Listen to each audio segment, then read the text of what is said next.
Hallo, der Winter bringt uns leider nicht immer Schnee, sondern kaltes und unangenehmes Wetter. Wir verbringen viel Zeit in der trockenen Luft geheizter Räume.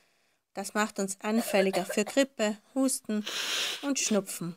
Aber man kann etwas dagegen tun. Ein super Hausmittel bei trockenem Husten ist der Winterrettich. Er wird auch schwarzer Rettich genannt. Er ist reich an Vitamin C und enthält schwefelhaltige Senföle, die eine schleimlösende Wirkung haben. Man kann die scharfe Knolle schälen und fein geschnitten oder gerieben als Salat essen. Oder aber man bereitet einen Hustensaft daraus. Und das werden wir jetzt machen. Mit einem Kugelausstecher höhlen wir den halbierten Rettich etwas aus. Wir stellen die Hälften auf ein Glas oder einen Becher und füllen sie mit Zucker. Ich verwende hier Vollrohrzucker, aber man kann auch Kandiszucker, Honig, Sirup oder normalen Haushaltszucker verwenden. Wir verwenden auch die ausgeschabten Rettichstückchen. In einem Glas mit etwas Zucker bestreut werden auch sie Saft ziehen. Wir bedecken das Ganze mit etwas Haushaltsfolie oder einem Teller und lassen es bei Zimmertemperatur über Nacht stehen. Nach einigen Stunden hat sich der Zucker aufgelöst und Saft aus dem ausgehöhlten Rettich gezogen. Dieser Hustensaft wirkt schleimlösend und schmeckt angenehm. Er sollte frisch verwendet werden. Erwachsene nehmen davon einen Esslöffel 3-mal pro Tag, Kinder jeweils einen Teelöffel voll. Ein weiteres hervorragendes Mittel bei Erkältungen ist die Zwiebel. Ich achte immer darauf, im Winter genügend Zwiebeln im Haus zu haben, um sie jederzeit einsetzen zu können. Ähnlich wie beim Rettich können wir auch die Zwiebel aushöhlen und einen Hustensaft daraus zubereiten. Wir nehmen einfach die mittleren Segmente aus dem oberen Teil der Zwiebel und bekommen so eine ausreichend große Aushöhlung. Zwiebel hat eine starke entzündungshemmende Wirkung und lindert Husten, Halsschmerzen und Grippesymptome. Die Spitze oben an der Zwiebel kappen wir, sodass der Saft in das Glas tropfen kann. Das geht übrigens auch beim Rettich, wenn euch das lieber ist. Einfach mit einer Stricknadel ein kleines Loch in den Boden der ausgehöhlten Knolle bohren. Wir füllen die ausgehöhlte Zwiebel mit Zucker.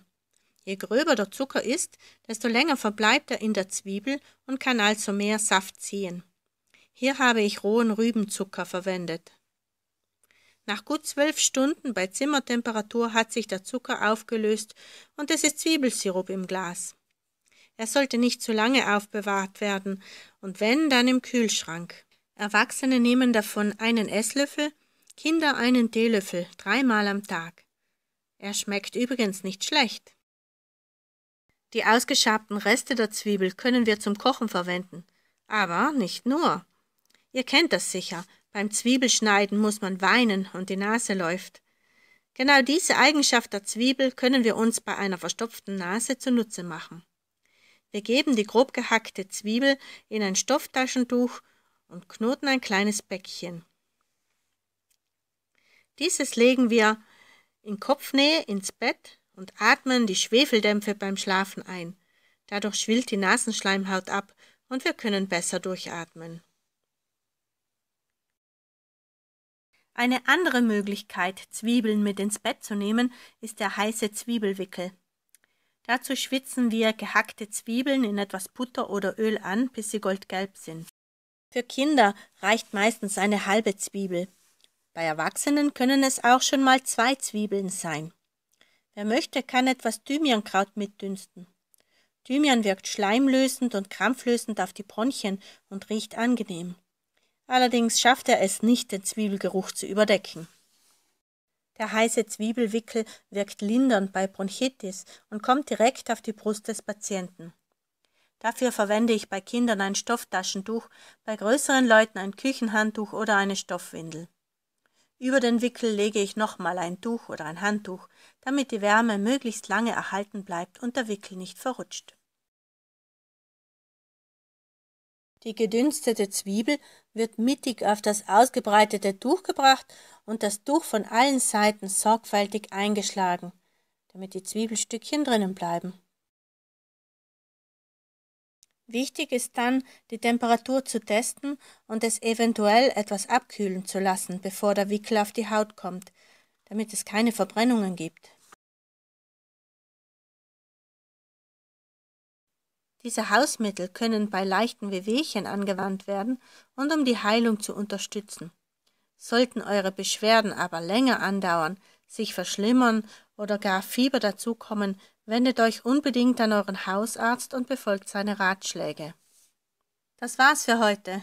Gute Besserung allen, die krank sind.